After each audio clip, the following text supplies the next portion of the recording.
대전의 한 장애인 보호시설 대표가 시설에서 생활하는 장애인 10여 명을 상습적으로 폭행했다는 의혹이 제기됐습니다. 특히 전기 충격기까지 썼다는 증언이 나왔는데 시설 대표는 폭행 의혹을 전면 부인했고 경찰이 수사에 착수했습니다. 대전 MBC가 단독 취재했습니다. 도로 위를 달리는 차량이 야생동물과 부딪히는 로드킬. 특히 사고 수습 과정에서 2차 사고로 이어지는 경우가 많아 각별한 주의가 필요합니다. 사고 대처 요령 알려드립니다. 대전 시내버스 노사가 주 52시간 도입에 따른 임금안을 두고 팽팽한 줄다리기를 거듭하고 있습니다. 협상 결렬로 17일 파업에 들어가면 대전에서는 12년 만에 시내버스가 멈추게 됩니다.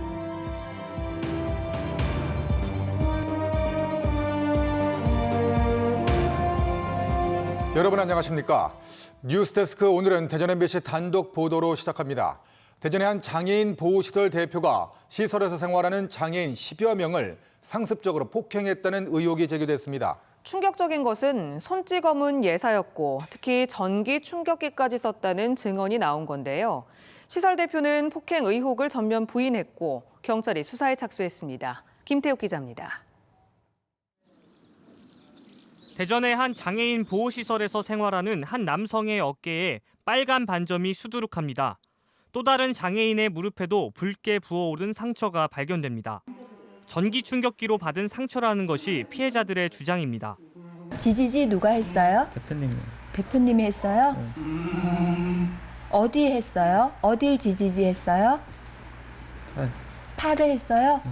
일부 시설 직원들은 대표 이모 씨가 장애인을 훈육한다며 상습적으로 폭행했고 경찰이 수사에 나서자 CCTV를 모두 지웠다고 증언했습니다.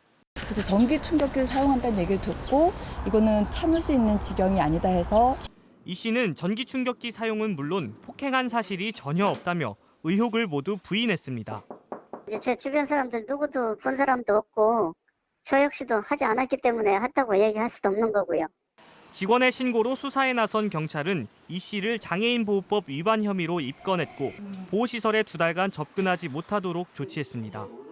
접근 금지 기간이 끝나면 언제든 돌아올 수 있는 상황에서 해당 시설을 감독하는 대전 유성구는 아직 이렇다 할 보호 조치를 세우지 않고 있습니다. 구청에서 그러니까 너희들이 알아서 하라 이제 그런 식으로 하는 거죠. 자기들은 처음에는 이쪽에서 이제 구청에서 그걸 해주기로 했는데. 유성구는 1년에 2차례 관할 사회복지단체를 점검했지만 이렇다 할 문제점을 발견하지 못했습니다. 대전 유성구는 지금으로선 자체 진상조사 계획은 없다며 경찰의 접근 금지 명령 기한인 다음 달 24일 안에 장애인을 다른 시설에서 보호할지 여부를 결정하겠다고 밝혔습니다. MBC 뉴스 김태욱입니다. 충남도가 기준치를 초과한 우라늄이 검출된 청양 정산 정수장 문제와 관련해 2022년 예정했던 대청댐 광역 상수도 연결 계획을 2년 앞당겨 실시해 내년부터 상수도를 공급하겠다고 밝혔습니다. 충남도는 정산 정수장에서 공급한 수돗물을 이용한 주민 2,900여 명을 대상으로 주민 건강검진을 실시하고 수질 기준을 초과할 경우 수질 검사 기관에서 인가 관청으로 통보를 의무화할 수 있도록 제도 개선도 추진하겠다고 덧붙였습니다. 최근 달리는 차량이 야생동물과 부딪히는 사고, 이른바 로드킬이 자주 발생하고 있습니다. 지난 주말 충청권 고속도로에서도 멧돼지와 차량이 잇따라 추돌하는 사고가 있었는데요. 특히 사고 수습 과정에서 2차 사고까지 발생해 인명사고로까지 이어졌습니다. 도로의 안전을 위협하는 로드킬, 그 위험성과 대처 방법을 조명하 기자가 알려드립니다. 천안시 목천읍 경부고속도로 부산 방향 천안분기점 인근입니다. 검은색 승용차 뒷부분이 찌그러졌고 길가에는 멧돼지 한 마리가 죽어 있습니다. 갑자기 고속도로로 뛰어든 멧돼지가 51살 한모 씨의 승용차와 부딪힌 겁니다. 특히 한 씨는 사고를 확인하고자 도로 위에 내렸고 이 과정에서 뒤따르던 차량에 치여 숨졌습니다. 지난 2008년에도 홍성군의 한 도로에서 관광버스가 야생동물을 피하려다 넘어져 사상자 25명이 발생하는 등 야생동물 충돌, 이른바 로드킬로 인한 2차 사고가 잇따르고 있습니다. 주행 속도가 빨라 사고 위험성이 높은 고속도로에서도 매년 평균 2,000건에 달하는 로드킬이 발생해 도로 위 야생동물에 대한 주의가 필요합니다. 공주 서천 간, 대전 당진 간 고속도로상에 주 1, 2 출연해서 신고가 들어오고 있습니다. 또한 고라니 같은 경우도 역주행으로 오고 그래서 도로 위에서 로드킬이 발생하면 차에서 내리지 말고 무조건 갓길로 대피해 경찰과 도로공사 등의 도움을 받아야 합니다. 또 야간에 야생동물 출몰 지역을 주행할 때는 과속하지 말고 규정 속도를 지켜 운전해야 갑자기 동물이 뛰어드는 상황에 대비할 수 있습니다. 어두운 구간에 가로등을 추가 설치하고 야생동물이 도로를 건널 수 있도록 생태 통로를 확충하는 제도적인 보완책도 시급합니다. 통계를 기반으로 로드킬 다발 구간에 대해서는 생태 통로나 울타리를 설치하고 또는 야생동물 주의 안내판 같은 로드킬 저감 시설을 설치하고 있습니다. 대전 충남에서 발생한 로드킬의 절반 가까이가 고속도로에서 발생한 것으로 집계됐지만 서해안 고속도로엔 생태 통로가 한 곳에 불과하고 서세종 나들목 등이 주요 위험 구간으로 꼽혀 충청 지역 도로 주변 야생동물 생태와 로드킬 대비책을 전반적으로 점검해야 할 필요성이 높아지고 있습니다. MBC 뉴스 조명아입니다. 지난해 대한송유관공사 대전 저유소에서 많은 기름이 하천으로 유출되는 사고가 있었죠.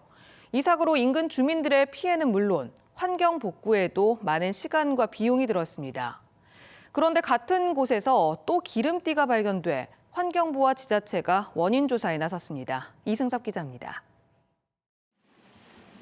대전 금고천 상류에 기름 방제를 위한 분말이 뿌려져 있습니다. 분말을 걷어보니 수로에 기름이 둥둥 떠 있습니다. 방제하고 저 폐기물 한 두 차 싣고 자기가 처리하러 간다고 나가고. 대한송유관공사 대전 저유소와 연결된 수로에서 기름띠가 발견돼 송유관공사와 대전 유성구가 긴급 방제 작업을 진행했습니다. 송유관공사 인근에서 발견된 기름띠는 수로를 따라 300m가량 이어졌습니다. 기름띠가 발견된 곳은 지난해 4월 송유관공사에서 경유 1000리터가 유출된 곳입니다. 당시 환경부의 조사 결과 송유관공사 기름 탱크의 배관이 파손된 게 원인으로 밝혀졌습니다. 원인 조사에 나선 대전 유성구는 일단 송유관공사에서 기름띠가 흘러나온 건 아닌 것으로 보고 있습니다. 물을 이렇게 해서 만져보고 냄새 맡아보고 했는데 이쪽 흐르는 물은 문제가 없는 거예요. 그렇지, 맞아요. 누군가 고의로 기름을 버렸거나 지난해 유출 사고로 토양이나 지하수에 남아있던 기름이 발견됐을 가능성이 제기되고 있습니다. 송유관 공사 측도 자체 조사에서 기름띠의 원인은 찾지 못했다며 내년 7월까지 인근 지하수를 정화하는 관정 50여 곳과 CCTV를 추가 설치하며 기름 유출을 예방하고 있다고 밝혔습니다. MBC 뉴스 이승섭입니다. 공직선거법 위반 혐의로 기소된 박석순 공주시 의원이 대법원에서 벌금 200만 원이 확정돼 의원직을 잃었습니다. 박 의원은 지방선거를 앞둔 지난해 2월 더불어민주당 관계자에게 상품권 20만 원을 주고 또 다른 관계자에게 숙소를 무상 제공한 혐의 등으로 재판에 넘겨졌습니다.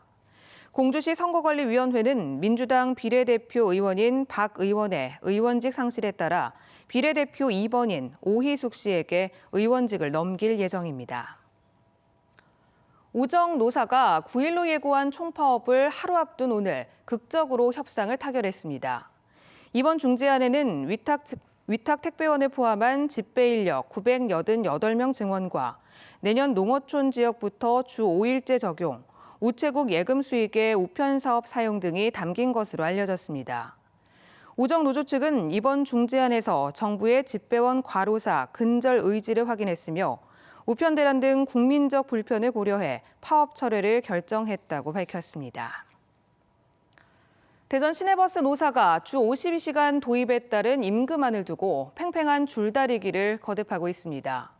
노조가 예고한 대로 오는 17일 파업에 들어가면 12년 만에 대전 시내버스가 멈추게 되는데요.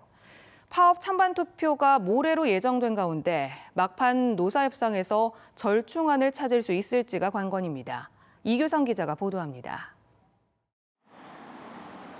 대전 시내버스 노조는 지난 1일 충남지방노동위원회에 노동쟁이 조정을 신청하면서 파업 절차에 돌입했습니다. 내년부터 시행되는 주 52시간제 도입에 따른 임금 보장이 가장 큰 쟁점으로 임금 인상에서 노조는 7.67%, 사측은 2% 인상안을 주장하고 있고 근로일수에서도 노조와 사측이 이견을 보이고 있습니다. 52시간제로 임금만 줄고 처우는 그대로라는 노조 측 주장에 사측은 경영 악화 속에 부담이 더 증가할 수밖에 없다며 맞서고 있습니다.